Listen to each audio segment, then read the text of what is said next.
Rabino Shelomo de Aarón Rodríguez Pereira, época Aharonín, año 1887 a 1969.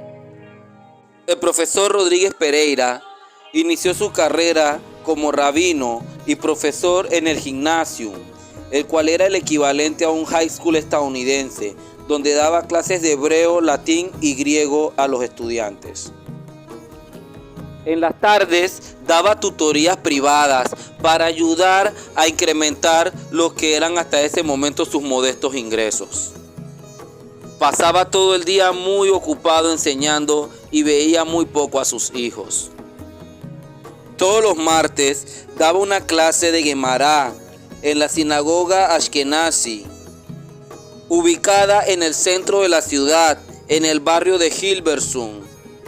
El rabino Pereira no vivía en el barrio sefaradí, donde se ubicaba la Keilah portuguesa, porque la comunidad no tenía los recursos para pagar a un rabino full time un salario. Razón por la cual el rabino Pereira tuvo que mudarse para poder generar ingresos junto a la comunidad ashkenazí. Acostumbraba a ir a hacer sus lecturas en bicicleta, acompañado por su hijo. La audiencia de las clases de Guemará del rabino Rodríguez Pereira era conformada por hombres trabajadores humildes, banqueros, carniceros, atendedores de tiendas, saloneros y marineros locales, además de joyeros, vendedores de oro y diamantes. Era un maestro exponiendo materias complejas a gente simple.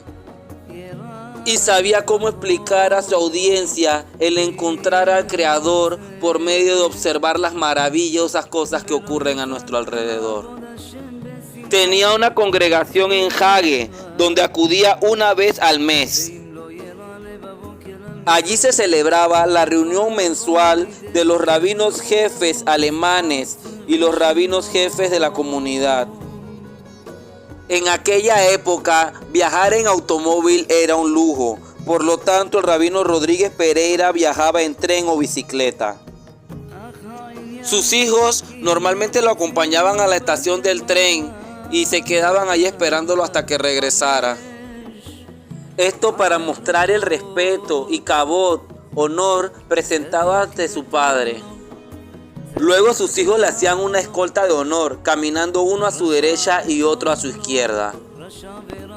El énfasis de la educación de Rodríguez Pereira era agarrar a los niños desde una pequeña y temprana edad y enseñarles a ser responsables, diligentes y exigentes en sus estudios religiosos.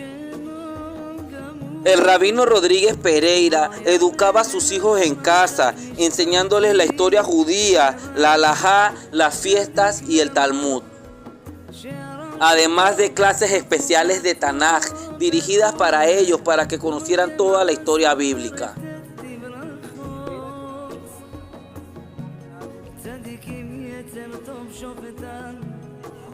Fue una importante influencia en sus vidas para ser personas que aspiraban a la excelencia en lo moral, lo ético y lo profesional. El afamado Museo Arqueológico de la Universidad de Leiden lo reclutó para dar importantes clases sobre temas judíos. Siempre acudía a estas clases en bicicleta. Para esa clase tenía que viajar 30 millas desde su casa hasta la universidad en bicicleta.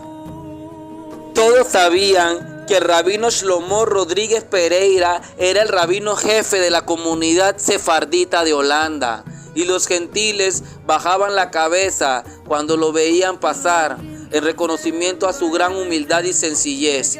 Nunca buscó los honores, pero la gente lo respetaba porque su imagen inspiraba respeto de forma natural. Fue tan respetado por las autoridades gentiles que le permitieron oficialmente dentro del sistema estatal el respetar el Shabbat y las festividades, fecha en las cuales no tenía que dar clases.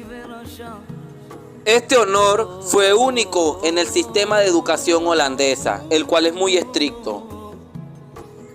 El rabino Rodríguez Pereira sentía un profundo respeto y admiración por sus padres, el rabino Jonen Dal, quien fue el rabino jefe de la sinagoga de Hage, y su abuelo, quien desde temprana edad lo influyó a seguir la carrera rabínica. Estudió en el seminario rabínico portugués judío de Etz Haim y en la Universidad de Ámsterdam. Era un ferviente admirador de Maimónides, el Rambam, y acostumbraba a utilizar sus conceptos para explicar diferentes tópicos. Explicó a sus estudiantes que de acuerdo a Maimónides, el estudio del Talmud era una ciencia exacta y sagrada. Durante la Segunda Guerra Mundial, los holandeses fueron invadidos por los alemanes, quienes ocuparon el país. Rav Shlomo participó en la defensa holandesa en contra de los alemanes y fue el primer capellán judío del ejército holandés. Sus funciones incluían a la Fuerza Aérea, la Marina y a las fuerzas terrestres. Participó en el desembarco de Normandía, el famoso Día D, tan esperado por los judíos tras los acosos perpetrados por los alemanes durante el horrible holocausto que ocurrió en la Segunda Guerra Mundial. Consideró su servicio militar como un mínimo aporte para disminuir el sufrimiento judío en aquella terrible época. Luego de la Segunda Guerra Mundial ocurrió un episodio muy triste. Padres desesperados dieron a sus hijos judíos a familias gentiles, pero una vez firmado el armisticio no quisieron devolver a estos niños, una vez se enteraron que sus padres habían muerto en el holocausto. El rabino Shlomo Rodríguez Pereira luchó con todas sus fuerzas para tratar de recuperar a muchos de estos niños, los cuales fueron convertidos a la fuerza del cristianismo. El Rav Shlomo también fue Hassan y amaba las melodías sefárdicas, las cuales trataba de preservar y siempre cantaba en el shul.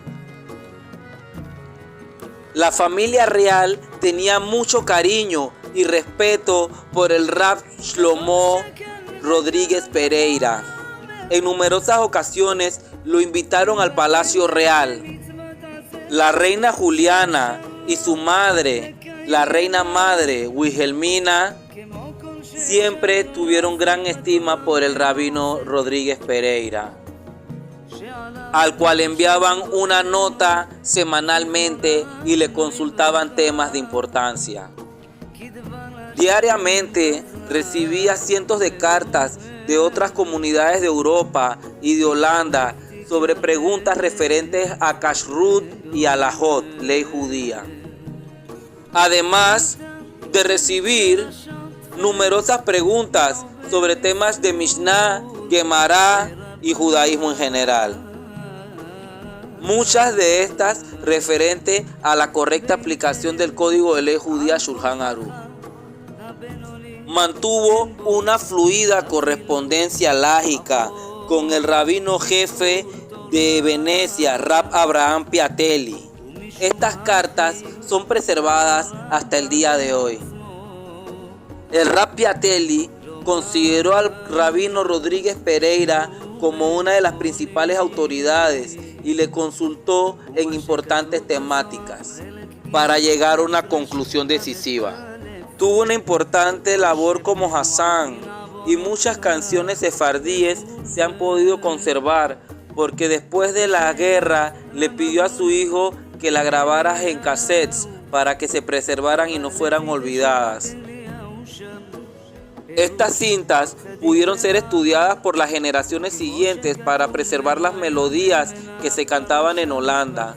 La sinagoga Sharit Israel de los Estados Unidos utiliza estas melodías hasta el sol de hoy y su servicio es muy parecido al de la sinagoga en Holanda.